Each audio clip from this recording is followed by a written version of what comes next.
Bonjour à tous, bienvenue dans votre nouvelle émission Vision Chine, Waikolen Kanzongguo. J'ai le plaisir aujourd'hui d'accueillir sur le plateau Monsieur Joël Bellassène. Bonjour. Bonjour. Bonjour monsieur. Vous êtes inspecteur général honoraire du chinois auprès de l'éducation nationale et vous êtes directeur de recherche à l'INALCO. Vous êtes vice-président de l'Association internationale de l'enseignement du chinois et président de l'Association française des enseignants de chinois. Vous êtes diplômé de philosophie et de langue chinoise. Vous avez donc étudié à l'université Paris 8, Vincennes, et vous êtes parti en Chine de 1973 à 1975 pour poursuivre vos études de langue chinoise à Pékin. Tout à fait. Comment est venu votre goût pour le chinois? Qu'est-ce qui a été le déclic pour vous? Écoutez, votre question est la question qu'on m'a le plus souvent posée dans ma vie. J'ai même essayé de calculer combien de fois on m'a posé cette question, puisque je sais que c'est à peu près entre 3 et 4 fois par semaine depuis que j'ai commencé le chinois. Et donc je pense que la question que vous m'avez posée, on me l'a posée 10 000 fois. Pourquoi avez-vous fait le chinois? Et depuis peu de temps, j'ai trouvé une réponse qui me convient. J'ai fait du chinois pour qu'un jour on me demande « Pourquoi avez-vous fait du chinois ?» Parce que si j'avais choisi l'anglais ou l'espagnol, je sais que jamais on m'aurait posé cette question. Et quelque part, c'est la vraie raison, la vraie motivation, le vrai ressort. J'ai fait du chinois pour aller là où les autres ne vont pas, pour étudier ce que les autres n'étudient pas. Donc je recherchais ce qu'on appelle le dépaysement. Oui. Alors dépaysement linguistique, c'est une autre langue, c'est d'autres mots. Dépaysement graphique, c'est une autre écriture.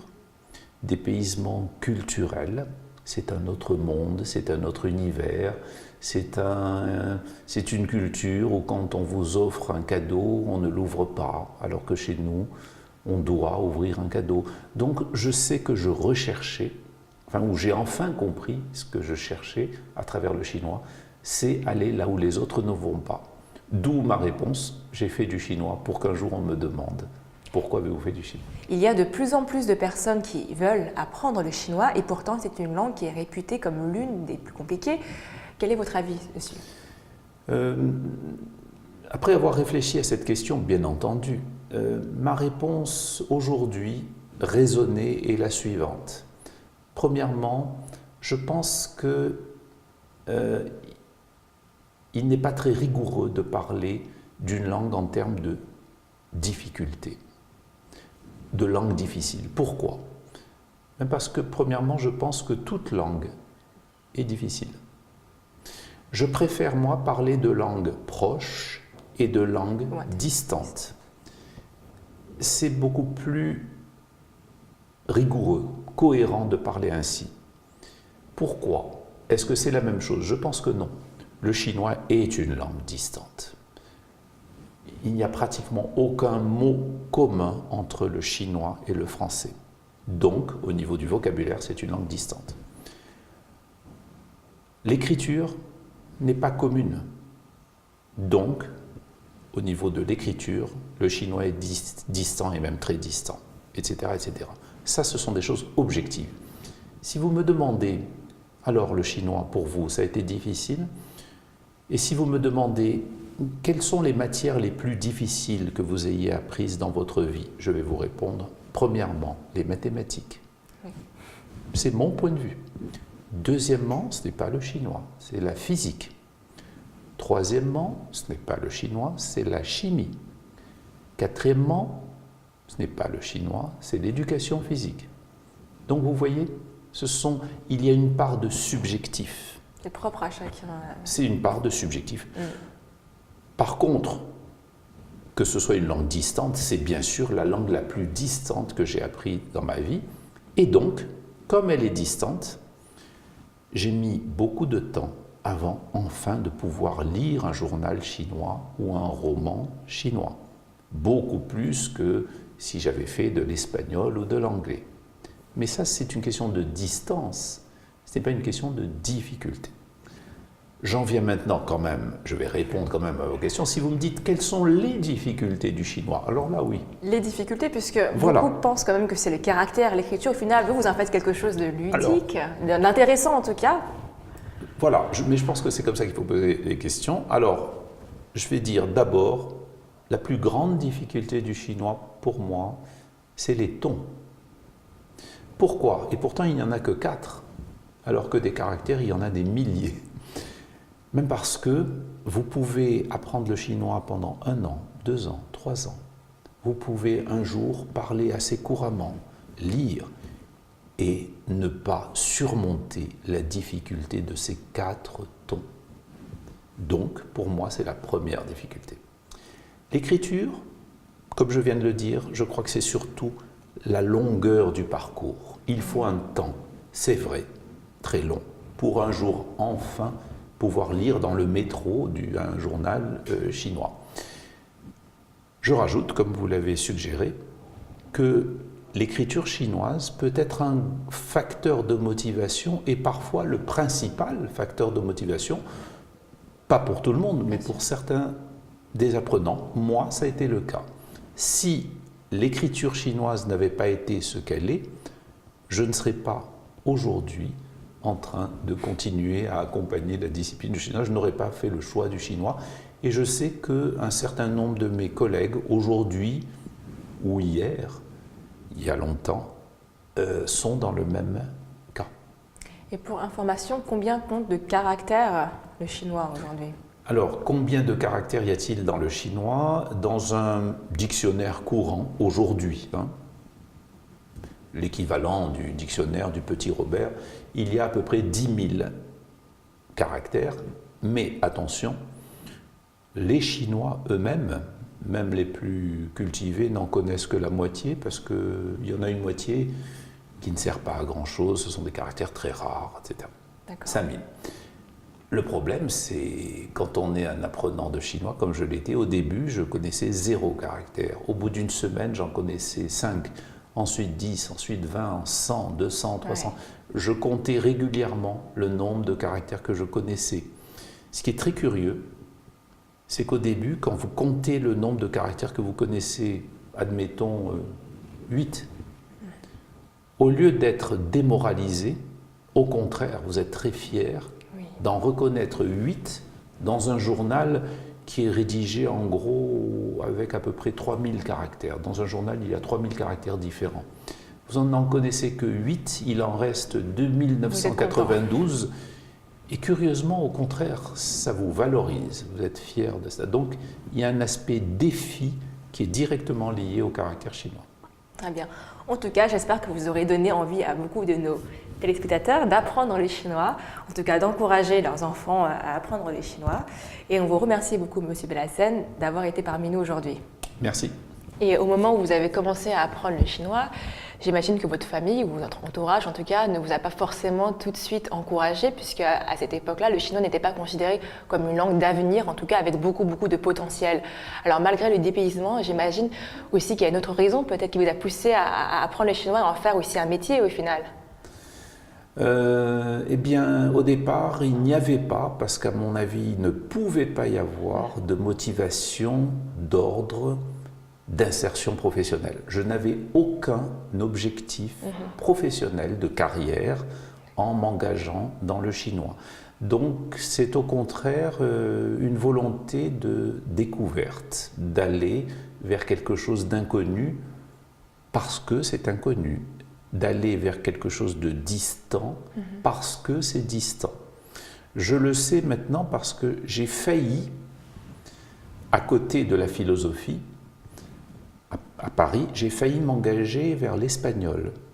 J'ai commencé et j'ai arrêté au bout de 3 semaines en changeant mon choix pour le chinois et en me disant que l'espagnol était une langue trop proche de nous et de moi. Donc j'ai vraiment compris il y a quelques années que je recherchais la distance. Alors bien entendu, mes amis, mes parents, au bout d'un moment, voyant en plus que j'étais passionné par le chinois, s'inquiétaient en me disant mais que vas-tu faire après? Mais avant de vous engager sur cette voie, le chinois, la Chine, qui est un pays très lointain, dépaysement, vous la voyez à travers quoi? Les livres, la télévision? Comment est-ce que la Chine en fait, est apparue, vous êtes apparue, premièrement? Je ne la voyais... Ce n'est pas une passion de l'enfance, comme certains ont découvert des contes chinois quand ils étaient enfants. Non, ça n'a pas été mon cas. J'entendais parler de la Chine comme un peu tout le monde, sans plus. Je ne suis pas tombé sur un livre, sur un roman, sur un film. Mais, par contre, j'ai compris après que j'aimais aller précisément vers le lointain, vers ce qui est un peu mystérieux, vers le fait de découvrir des choses inhabituelles. Et voilà, il se trouve que dans mon université, il y avait un département de chinois.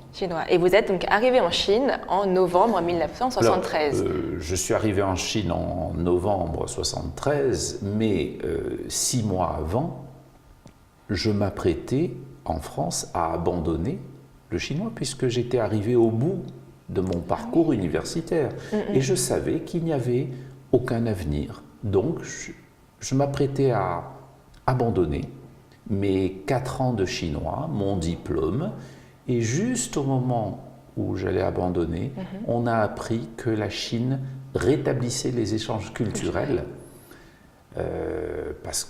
avec les pays avec lesquels elle entretenait des relations diplomatiques, parce que la révolution culturelle commençait enfin à prendre fin et la Chine à se stabiliser. Donc on a appris ça au moment où j'allais abandonner, et j'ai tout de suite me suis porté candidat. Et est-ce que vous pouvez nous raconter un petit peu votre arrivée en Chine? Vous qui rêviez de dépaysement, en tout cas, vous avez dû être totalement surpris, découvrir une culture toute nouvelle qui vous était étrangère. Totalement. C'est, sans exagérer, on peut dire que c'est comme si j'étais en train d'arriver sur la Lune. Et comme si j'avais la chance d'aller sur la Lune, je me souviens très bien que le 19 novembre, parce qu'on est parti un 18 novembre 1973, mais on est arrivé le 19 novembre très tard, parce que le vol était très long à l'époque, on s'arrêtait plusieurs fois. Eh bien, je me souviens que, comme si j'allais sur la Lune, je me suis levé de mon siège juste avant l'atterrissage pour voir la Chine, c'est-à-dire Pékin. C'était pourtant la nuit. Mais j'étais impatient d'avoir des premières impressions, des premières images de ce qu'était un petit peu la Lune pour nous. Et comment c'était à cette époque, puisque maintenant vous y allez régulièrement en Chine, la Chine à cette époque en fait. Est-ce que vous pouvez revenir avec nous sur ce que vous avez vu, sur ce qui vous a marqué, et est-ce que c'était vraiment différent aussi de comment vous l'imaginiez avant d'y aller? Comme je recherchais le mystère, j'essayais d'interpréter comme mystérieux tout ce que je voyais. Et donc, les premières images que j'ai eues de la Chine réelle, c'était de nuit, nous avons atterri de nuit, et donc j'ai constaté très vite qu'autour de l'aéroport, les lampes des rues qui éclairaient les rues étaient très très faibles. Probablement par économie d'énergie à l'époque, la Chine était un pays quand même pauvre, en voie de développement. Et ceci a renforcé mon idée que j'étais arrivé dans un pays mystérieux, puisque tout n'est pas éclairé. Voilà, ça fait partie de mes premières impressions. Et alors ensuite, bien sûr, nous étions arrivés dans un autre monde qui n'a rien à voir avec celui d'aujourd'hui. Aujourd'hui, vous savez que la Chine, et par exemple Pékin, est une ville très, très embouteillée. Et je me souviens, quand je suis arrivé, au bout de quelques jours, avoir discuté avec des étudiants chinois, et ils ne comprenaient pas vraiment ce que c'était qu'un embouteillage. Quand je leur parlais de Paris, du fait que parfois il y avait un embouteillage, ce qui fait que je mettais un certain temps avant de rentrer à la maison. Ils ne comprenaient pas vraiment ce que c'était qu'un embouteillage. Ils ne comprenaient pas vraiment ce que c'était que acheter un vêtement parce que c'est à la mode. Ils ne comprenaient pas ce que c'était que le phénomène de mode. Et donc, ça m'a renforcé dans l'idée que j'étais arrivé dans une autre planète. Parce qu'avant d'aller en Chine, vous n'étiez pas sûr vous étiez même sûr d'arrêter en fait, de ne pas continuer donc dans l'enseignement, en tout cas du chinois. Et une fois arrivé là-bas, qu'est-ce que ça a changé en fait pour vous dans votre... J'étais même, avant de partir, j'étais même sûr de ne pas continuer dans l'enseignement. Je pensais qu'il n'y avait aucune voie d'avenir professionnelle. Et donc, quand j'ai su que j'étais choisi pour être étudiant, que les échanges d'étudiants reprenaient, que je suis arrivé en Chine, bon, je crois qu'il était clair que pour moi, désormais, il y avait une voie professionnelle, une voie d'insertion, laquelle, bon, je pensais que ce serait quand même l'enseignement, peut-être parce que j'aimais enseigner déjà, je pensais que j'aimerais enseigner, mais pour moi, il était clair que désormais, il y aurait un avenir. Et donc, je suis resté 2 ans en Chine, à bien sûr renforcer mon niveau en chinois, en langue, mais aussi en lecture, ce qui prend plus de temps. Et à la fin de ces 2 ans, je commençais vraiment à assez bien parler chinois et surtout, enfin, à savoir lire un article dans un journal, un livre, un roman, etc. Et quand je suis rentré, j'ai commencé tout de suite à enseigner. Vous avez enseigné à l'école alsacienne de Paris, mais aussi à l'université Paris 7, c'est ça? Et enfin, vous avez enseigné, vous êtes maintenant directeur de recherche à l'INALCO. Qu'est-ce qu'en fait représente l'enseignement pour vous? Est-ce que l'enseignement de la langue en général, sans parler de la langue chinoise, représente dans les échanges en fait entre 2 pays? Alors, je crois qu'il faut répondre de 2 façons. Quel rapport entretient l'enseignement, l'apprentissage d'une langue et les relations entre son propre pays et le pays de la langue que l'on apprend. À mon avis, il y a 2 niveaux de réponse. D'une certaine manière, d'un côté, il peut n'y avoir aucun rapport. Et d'un autre côté, il y a des rapports extrêmement forts. Donc je m'explique. Pourquoi peut-il n'y avoir aucun rapport? Eh bien, il faut savoir que nous sommes les héritiers d'une histoire et que la première fois dans le monde entier qu'il y a eu un enseignement de chinois par un étranger pour des étrangers, eh bien, savez-vous que cela a été en France, à Paris, il y a 200 ans.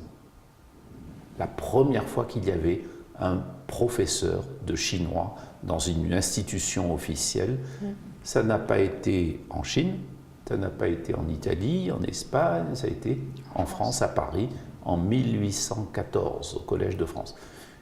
Est-ce qu'il y avait un lien à cette époque-là entre cette date historique, cet événement historique, et la relation d'État à État, de pays à pays entre la France et la Chine? Non, non.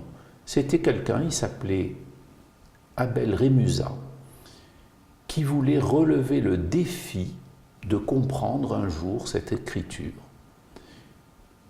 Il s'est engagé tout seul, puisqu'avant lui, il n'y avait jamais eu de cours de chinois à des étrangers. Il s'est engagé tout seul dans l'apprentissage du chinois, tout seul en travaillant avec des livres chinois classiques et des traductions en latin et en français, et des dictionnaires qui avaient été faits par des jésuites.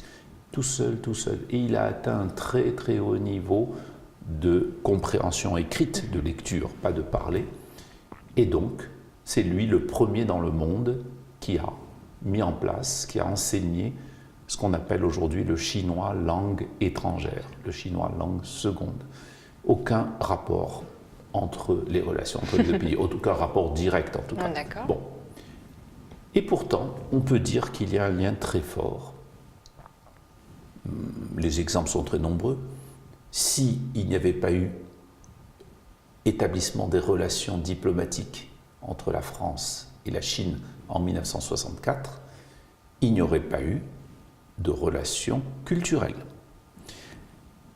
Sans les relations culturelles, il ne peut pas y avoir d'échange d'étudiants. Et sans échange d'étudiants, je ne serais jamais allé en Chine. En tout cas, à cette époque-là. J'aurais fait autre chose, je ne sais pas quoi, peut-être enseigner l'espagnol, enseigner le français, je n'en sais rien. Je sais que j'aurais enseigné une langue, je pense.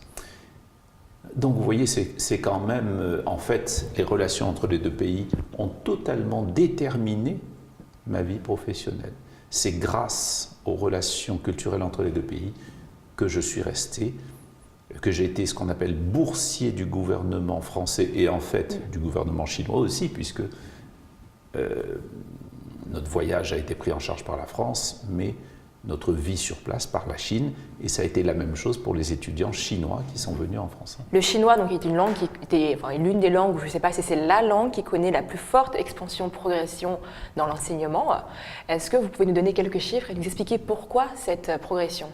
Bien sûr. Alors, le chinois, bien sûr, ne peut pas être comparé à des langues comme l'anglais, à des langues comme l'espagnol. L'espagnol est une langue très proche, à la fois géographiquement, mais linguistiquement par rapport à la France. Puis c'est une langue européenne. Bon.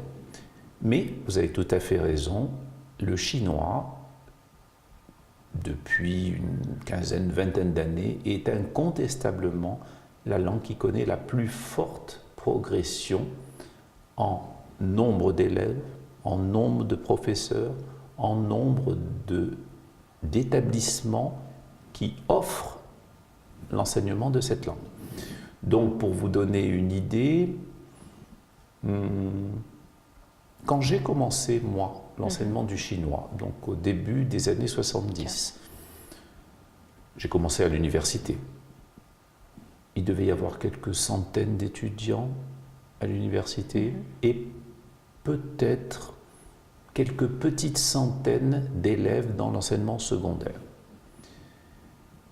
Ensuite, au début des années 2000, donc il y a 17 ans, il devait y avoir 2 à 3 000 élèves de chinois dans le secondaire. Aujourd'hui, au moment où je vous parle, il y a plus de 50 000 élèves dans le secondaire uniquement. Plus de 50 000 élèves, ce qui place la France en première position en Europe.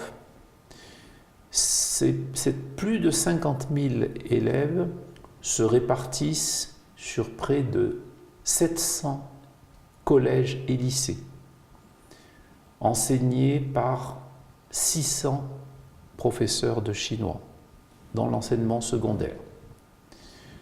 Quand j'ai commencé le chinois, il n'y avait que quelques académies, quelques régions où on pouvait trouver un collège ou un lycée qui enseignait le chinois. Aujourd'hui, on trouve des collèges et des lycées où l'on enseigne le chinois dans toutes les académies de France, toutes. Même dans l'Académie de Corse. Ah oui. L'Académie de Corse a ouvert pour la première fois un enseignement de chinois en collège et en lycée il y a juste 3 ans. C'était la dernière académie qui n'en proposait pas. Et j'estime le nombre total d'apprenants en chinois, c'est-à-dire des personnes qui apprennent le chinois à l'école primaire, à l'école secondaire, dans l'enseignement supérieur, mais aussi dans les associations, j'estime ce nombre à 100 000 en tout, ce qui fait de la France, de très loin, le premier pays européen en termes de dimension et de nombre d'apprenants de chinois. Et ce nombre d'ailleurs tend à croître chaque année, on peut imaginer qu'il y en aura de plus en plus. Totalement, tout à fait, ce n'est pas un phénomène de mode, au contraire, c'est un phénomène continu. On a eu 400% d'augmentation d'effectifs d'élèves du secondaire en 10 ans. Monsieur Bellassène, en parlant d'enseignement, vous avez beaucoup apporté à l'enseignement de la langue chinoise, puisqu'à la fin des années 1980, vous avez publié un livre, Méthode d'initiation à la langue et à l'écriture chinoise, qui a connu un réel succès. Et d'ailleurs, ce livre est utilisé par un large public toujours aujourd'hui. Expliquez-nous pourquoi est-ce que vous avez voulu rédiger ce livre, qui s'est fait au retour de votre voyage en Chine, et quelles sont les différentes méthodes utilisées pour apprendre le chinois, et pourquoi est-ce que la vôtre a été inédite? Eh bien, quand j'ai commencé à enseigner le chinois, dès mon retour d'études en Chine en 1975, je me suis définitivement rendu compte que la façon dont les manuels de chinois qui venaient de Chine, essentiellement à l'époque, la façon dont ces manuels transmettaient le chinois ne respectait pas les caractéristiques même du chinois, les spécificités du chinois. Et au contraire, imiter l'enseignement des langues occidentales. Je prends un exemple simple, mais qui m'avait, dès le début, quand j'étais étudiant, qui m'avait choqué. Il y avait, vous savez qu'en chinois, la plupart des mots, par exemple le mot télévision, est fait de 2 caractères qui sont des unités de sens, mot à mot regard et ensuite éclair ou électricité. Eh bien, les manuels de chinois ne présentaient pas et ne présentent toujours pas aujourd'hui le sens de ces 2 caractères qui, mis l'un à côté de l'autre, signifient télévision, regard, éclair, regard électrique. Et donc ça posait c'était pour nous un véritable obstacle.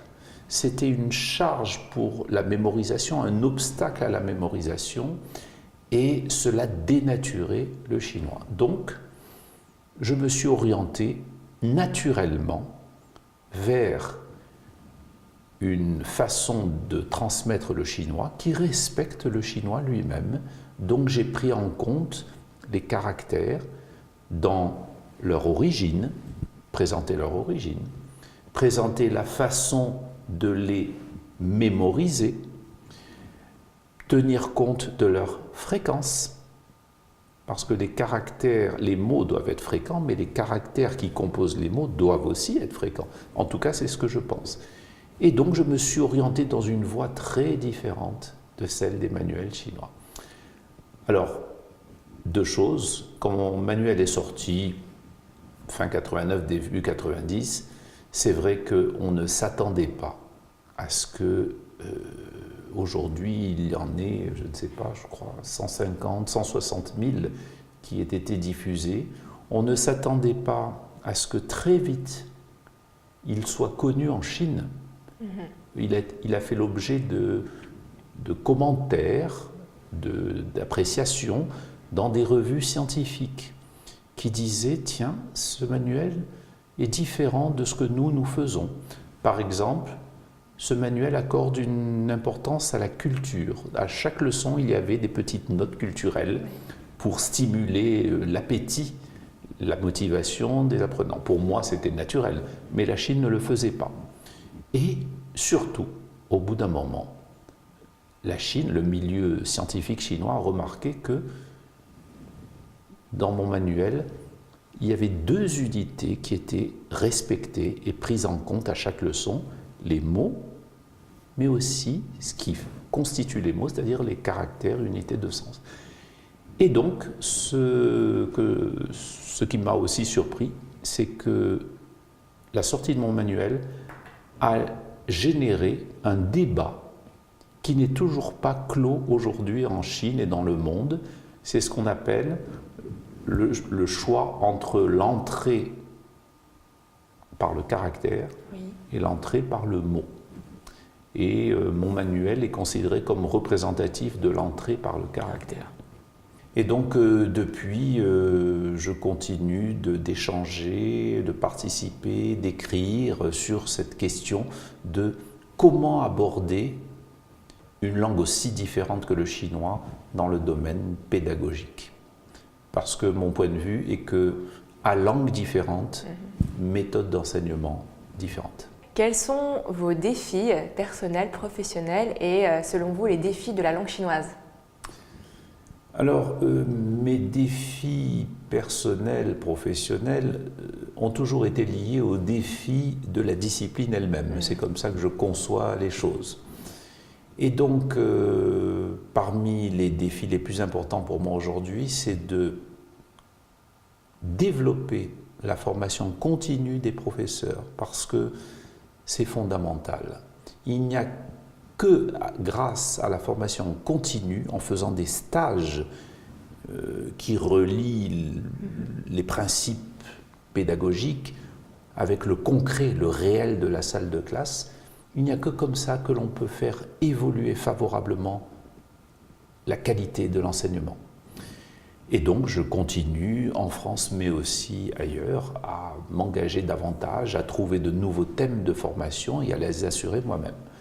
Le deuxième grand défi, il ne fait que commencer. Et pour tout vous dire, il y a juste 10 jours, j'étais à Budapest pour présider la première conférence internationale de l'Association européenne de l'enseignement du chinois. Et donc mon défi, c'est d'étendre à toute l'Europe ce que j'ai tenté de faire en France depuis quelques dizaines d'années, c'est-à-dire de structurer une discipline. L'enseignement du chinois existe en France depuis 200 ans, mais la discipline, avec ses objectifs, avec ses programmes, avec ses méthodes, avec sa formation, est très récente. Donc nous sommes une discipline au stade de l'enfance, et donc mon objectif, c'est d'aider cette discipline à grandir, à devenir mûre, adulte. C'est la fin de votre émission. Je vous remercie de nous avoir suivis et je vous donne rendez-vous pour le prochain épisode de Vision Chine, 外国人看中国.